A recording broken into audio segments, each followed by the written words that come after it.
பக்கமாக சமைத்திருக்கிறேன். இன்னொன்று கூட வாருங்கள் ஐயா. அட பீட்ரூட் என்பதெல்லாம்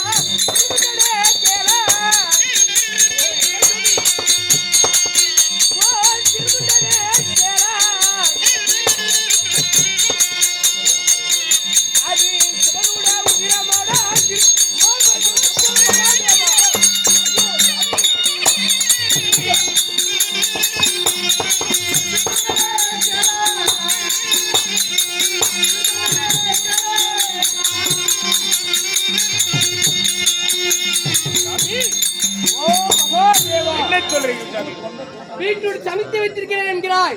அந்த காயாகப்படுது என்ன? சிவபெருமானுடைய உதிரத்திற்கு சேர்ந்தது ரத்தம். அவருடைய ரத்தத்தை நான் உண்பதா?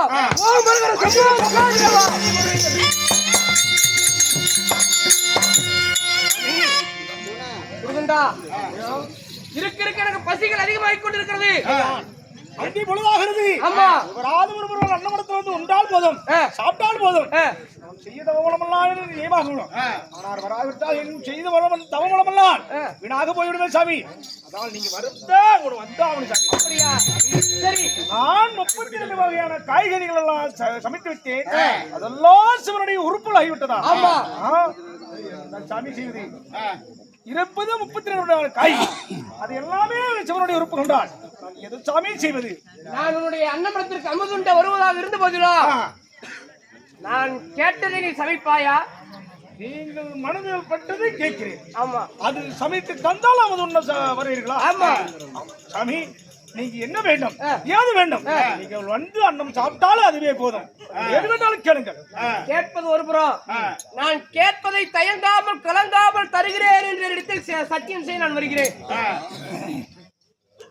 அன்னமடத்துக்கும் அன்னம் சாப்பிடுவதற்கு வர வேண்டும். ஆமா, அப்படி வருவதானால் கேட்கிறது தருகிறேன் என்று கை போட்டு சத்தியம் செய்தா என்றால் இதுதான் வேண்டும் நான் கேட்கிறேன்.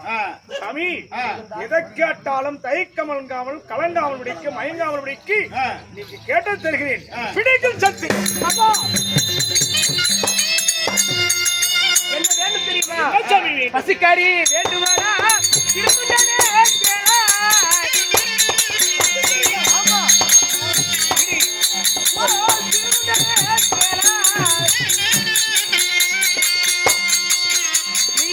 உணவாக அளிக்க வேண்டும்.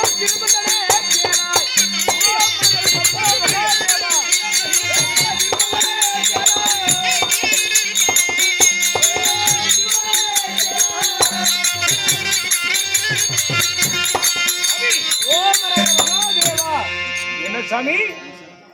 பசுவை எனக்கு சமைத்து தந்தால் என்னுடைய அன்னமடத்திற்கு அமுதுண்ண வருகிறேன். அப்படியா? ஆமா, பசுதானி உங்களுக்கு மாமிசம் பசுதானி தனி தருகிறேன் சாமி. பசு என்றால் மாடுதானே, மாட்டறிந்து சரியாக சமைத்து பக்குவமாக வைக்கிறேன். வாருங்கள் சாமி. சிறுதுண்டா சாமி, பசு என்றால் நீ நினைப்பது போல அது மாடல்ல. அது மாடாகப்படுறது சிவனுடைய வாகனம், நந்தி வாகனம். அது கிடையாது. நான் என்ன பசு கேட்டேன்? பசு என்றால் வெறும் இல்லை சாமி. பசு என்றால் எப்படி? எப்படி சாமி? எனக்கு ஒரு பிள்ளைக்கறி வேண்டும். பிள்ளைக்கறி? ஆமா, பிள்ளைக்கறி என்றால் ஒன்றுமே விவரம் புரியவில்லை சாமி. பிள்ளைக்கறி என்றால் எப்படி? எப்படிப்பட்ட? ஒருத்திக்கு ஒரு மகனா திருமண்டனே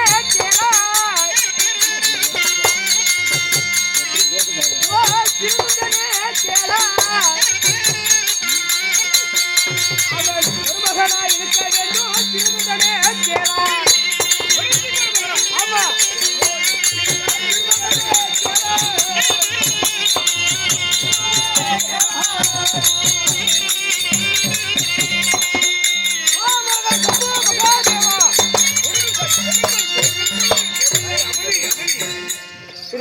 எப்படி சாமி? அந்த பிள்ளையாகப்பட்டவன் எப்படி இருக்க வேண்டும்? எப்படிப்பட்டவன்? ஒருத்திக்கு ஒரு மகனாக இருக்க வேண்டும். அழகிலும் அறிவிலும் ஆற்றலிலும் சிறந்த மகனாக இருக்க வேண்டும். அவனை அரித்து பிள்ளைக்கறி எனக்கு சமைத்து தந்தால் அவனுடைய அன்னமடத்திற்கு அமுதுண்டு வருகிறேன். இல்லை என்றால் நான் எங்கேயோ போய் இருக்க வேண்டும்.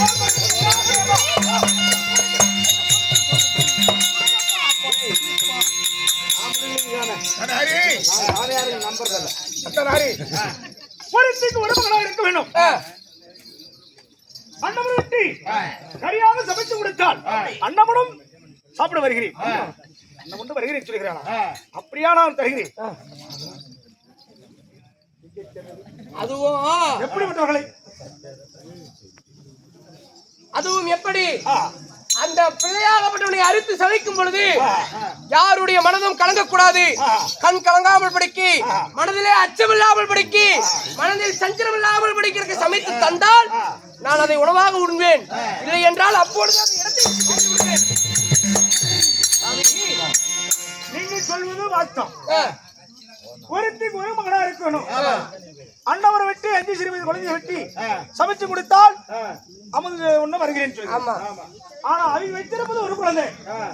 அவருடைய குழந்தையே உன்னுடைய குழந்தை கூடமா நானும் அண்ணன் பரிமாறுவதற்காக வேண்டி சரியாக சமைக்க வேண்டும். பையனு கூடமான்னு கேட்டா யாரப்பா தருவார்கள்? யாருமே தர முடியாது நான் சொல்வார்கள். நான் யாருடைய மகனை வெட்டி வெளி கொடுப்பது விவரம் இல்லையே சிறுதுண்டா. அப்படியா? நீ ஏப்பா உரியில வெண்ணெய் வச்சுட்டு ஊரெல்லாம் நெய் கடைகிற? நீ எதுக்கு ஊரு புற போய் பிள்ளை தொலைவர? அத்தா உனக்கும் உன்னுடைய மனைவிக்கும் பிறந்தார் அல்லவா உன்னுடைய மகன் சீராளன்.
நானும் என் மனைவியும் மகனாகட்டும் 3 பேரும் வாழ்வதை நாங்கள் இருவரும் வாழ்வது என் மகனுக்காக.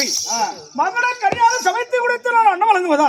ஒரு பொழுது வேண்டாம் சாமி, வேற ஏதாவது கேளுங்கள். நான் கேட்டதை தருகிறேன் என்று அப்பொழுதே நீ சிவன் மீது சத்தியம் செய்து விட்டால் உன்னுடைய மகனை நீ வெட்டி பலி கொடுத்து எனக்கு சமைத்து தர வேண்டும். இல்லை என்றால் இந்த அந்தரனுடைய பாவத்துக்கு ஈடாக விடுவாய். சென்று விடுகிறேன்.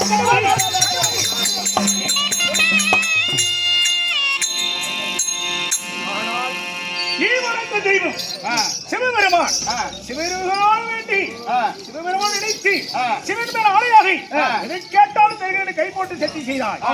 ஆனால் வருவேன் இரண்டால் ஆபத்து காலாகிடுமா? ஆபத்து காலாகிடுமா? ஒரு பொழுதுமில்லை உயிர் மூச்சு அடைந்தும் ஆனால் வாய் விட்டு சொல்லிவிட்டோம். தெரியாத பற்றி நான் தெரியாமல் சத்தியம் செய்து விட்டேன். எதை கேட்டால் தருகிறேன். ஆனா என்ன செய்வது? இது விளையாடுகிறது. சாமி, நீங்கள் கேட்டது போலவே நான் சமைத்து தருகிறேன். அண்ணனோட வாருங்கள் சாமி. அப்படியா? கலங்காமல் உணவளிக்க வேண்டும். அப்படியா? ஆனா மகனையே வெட்ட பொழுது கண் கலங்கப்படாது, சமைக்க பொழுதும் கண் கலங்கப்படாது, பரிமாறும் போது கண் கலங்கப்படாது. கண்ணீராக விட்டது ஒரு கண்களே வந்தால் அமுது உண்ண மாட்டேன்னு சொல்லுகிறீர்களா? அந்த அன்னவடத்தை விட்டு சென்று விடுவேன் நான். சாமி, நீங்கள் ஒருவர் சாப்பிட்டால் போதும் 1000 பேர் சாப்பிட்டது போல். அதனால் நான் மகனை வெட்டி பலிகளை வெட்டி சரியாக சமைத்து பரிமாறுகிறேன். அப்படியா? பாருங்கள் ஐயா, போகலாம்.